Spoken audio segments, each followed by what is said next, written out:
the Indianapolis Colts. The Colts are in trouble following Daniel Jones's injury. It's been announced on Monday morning that he has a ruptured Achilles. He will be done for the season. And this is a team that started off 7-1. I mean, talk about surprise teams. We thought the Broncos and Patriots were surprise teams. The Indianapolis Colts were the surprising team of the season for the first half of the year. But then their next 5 games, they've only won 4, or they've only won 1 of the last 5 games, losing 4 of the last 5. Their only win in the last 5 games was against the Atlanta Falcons, which they had to go to overtime to make that happen. And now they don't have Daniel Jones. Riley Leonard, starting the show off with a Notre Dame conversation. We're ending it, close to ending it, with a Notre Dame quarterback and Riley Leonard taking over the helm, it looks like, in Indianapolis. Who knows what happens with the future there? But my biggest question here is, they started off the season so strong, 7-1. Now they are 8-5, 8-5. Yeah. And they no longer control their destiny in their own division, let alone the playoff race, after losing to Jacksonville 36-19. The rest of their schedule is insane, by the way. Every single one of the teams, let me just read it off to you: at Seattle versus San Francisco, back against the Jaguars, and then at Houston to finish off this season. I mean, that is a dreadful year. Do they even win another game this season? Are they out? Is there a chance that they finish the season 8-9 after starting 7-1? I mean, that seems actual plausible looking at the rest of the schedule.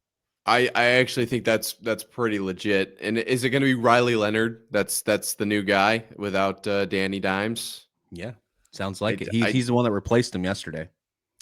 I don't know if that's going to be enough. I'm going to be honest. And look, Jonathan Taylor is electric, but at some point, we all know how important the quarterback is. Like, we're not mincing words here. It's pretty cut and dry. I'm not saying Riley Leonard can't do it. He absolutely can. But I will also say Danny Dimes was a starter for a reason, and if Riley Leonard was better, he would have probably been starting all season long. So yeah, I that is one of the craziest collapses I've seen in recent memory. Obviously, injury did help that out, which you never want to see. A true collapse doesn't generally involve injury. So definitely feel for the Colts here. Do you think that they keep Danny Dimes then with this whole injury situation? And do they come back in a situation where they can actually make a push next year again? Can they start strong? Can they, play JT and get this thing rolling and actually build something there? Or do they move on? I got to give Irsay credit, right? Irsay is running the team the exact right way. What do you think she does here?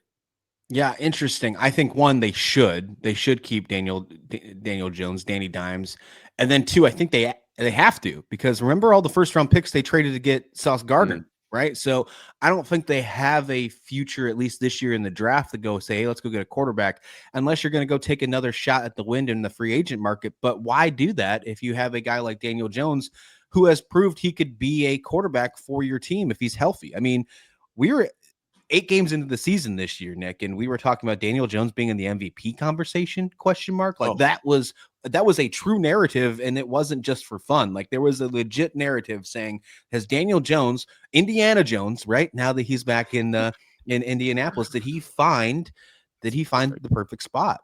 And other than him being, hurt this year, and this is his second injury, right? Did you also remember that he was dealing with a fractured fibula or something like that? That sounds so gruesome, and he played 2 games on it, like, no issue, hairline fracture, something like that. And then, of course, this Achilles injury makes you wonder how much of the stress on that leg, I don't know if it was the same leg that does anything with the Achilles and the muscle, or if it's both just 2 separate injuries. I'm really not sure. I'm not a doctor, nor do I play one on TV. However, there's just it's interesting. It's absolutely interesting. Riley Leonard finished this game with 145 yards, 18 for 29 passing, did have a pick. But of course, you were trying to battle back and get yourself this win, 36-19 to the Colts. So some of those interceptions are just what it is. Jonathan Taylor, only 21 carries for 74 yards in this one. And it's makes you wonder if they're going to have enough to win, to get back. It's hard to beat a team twice in a year. That's why division teams play twice a year. Can they make a comeback against Jacksonville when they play in Indianapolis this year? They have that game. Seattle looks like an absolute gauntlet of a team right now, what they have been doing over the past couple weeks, especially in the second half. Last week or yesterday on the offensive side. The Niners are trying to get themselves into the The playoffs, they have no issue dealing with injuries, and they find themselves into consideration. And then, of course, what we saw the Houston Texans do on Sunday Night Football against the Kansas City Chiefs yesterday, those are your final 4 games. I mean, if you are trying to say, hey, we need to win at least 2 of them, put yourself in contention to go to 10-7, that's the exact same conversation that we are having about the Kansas City Chiefs. 10-7. Can you go 10-7, right? And make the playoffs? I don't think 10-7 is enough in the AFC to do that. You have to probably win 3 of your next 4 games. I mean, you're looking at Seattle, Jacksonville, San Francisco, and Houston. I just don't see a guy like Riley Leonard being able to win 3 of those 4 games. I just don't. I don't think so either. I don't think this is mailed in territory for the Colts. Like, obviously, you're not going to give up on the season. You don't have yet. a first round pick. There's no reason to mail it in. Right. Yeah. You gotta do what you can here, but it's going to be tough to come away with 3 out of 4 there. You just saying it. It's like, I don't know who you pick. Who's the one you lose to? Because all 4 of them look like a loss, or at least a probable loss. I did want to throw this out here really quick. It's not really super important, but I think it's kind of cool. You mentioned the broken fibula.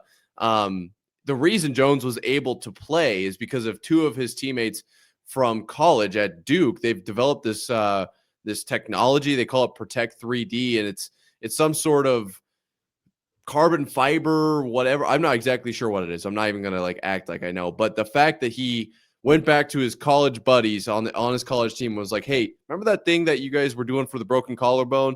I'm going to need that on my leg. Did see a dip in production, but the fact that he was playing in an NFL game was absolutely shocking. Just to round out that conversation, I cannot believe the Colts fell off the way they did, but there's always next year. I think that they're in the right spot. I'd say they're actually, I would say they're in a better position than the Chiefs are. Oh, I agree. Even though they don't have the draft capital, I agree, because they have a future. They have a running back. They have a defense. They have players that look like they can at least still continue on with a franchise. And if Daniel Jones is healthy next year, you could still add a couple pieces in free agency. You might not have a draft pick, but if you add a couple pieces in free agency, you build to the offensive line a little bit, maybe work on their trenches just a little bit better. This team is just fine. They started off 7-1. And then the wheels fell off a little bit, and that's exactly what happened. I think out of these 4 games left, I think you have to win 3 of them. And I think I'm even go farther than that. I think out of the 3 of the games, you have to win both of the division games against Jacksonville and Houston. The other 2 teams are against the other conference, against the NFC. They don't mean as much. Obviously, they help to overall record, but I think you can afford one of those games, either the Seahawks or the Niners, but you got to split that. So you got to win 3 of those, and you have to win the games against Jacksonville and Houston to even be considered. I think 11-6 gets you in. If you win the other 2 AFC games, it'll probably help you with a tiebreaker in conference records. But if you lose both of those, or even just one of them, that could hurt you the rest of the way. Yeah, and I'm going to be honest. I don't think they beat both the Jags and the Texans. I just don't. It's hard to imagine. With Riley Leonard at your quarterback. I loved watching Riley Leonard in the college football playoffs last year. I thought that was an epic way, going to the national championship, all that stuff, you name it. But this is a rookie quarterback. We've seen crazier things. Don't get me wrong, but I just can't see it. I just can't see it happening. It would be a fun story to talk about, though, if they wound up, imagine if they beat the Seahawks in Seattle this next Sunday. The narrative, how fast that would change if Riley Leonard just decided to, I don't know, throw 300 yards and 3 tutties or something like that. Then it really becomes, you just got to win these 2. And it's not just like any 2, like it is the 2 that you have to get, the Jags and Texans, but that's a much different ask than, hey, beat 2 of these or 3 of these 4 teams. That is something we'll probably talk about here at Marvin Rowell in the morning. That's an immediate, put that in the show script.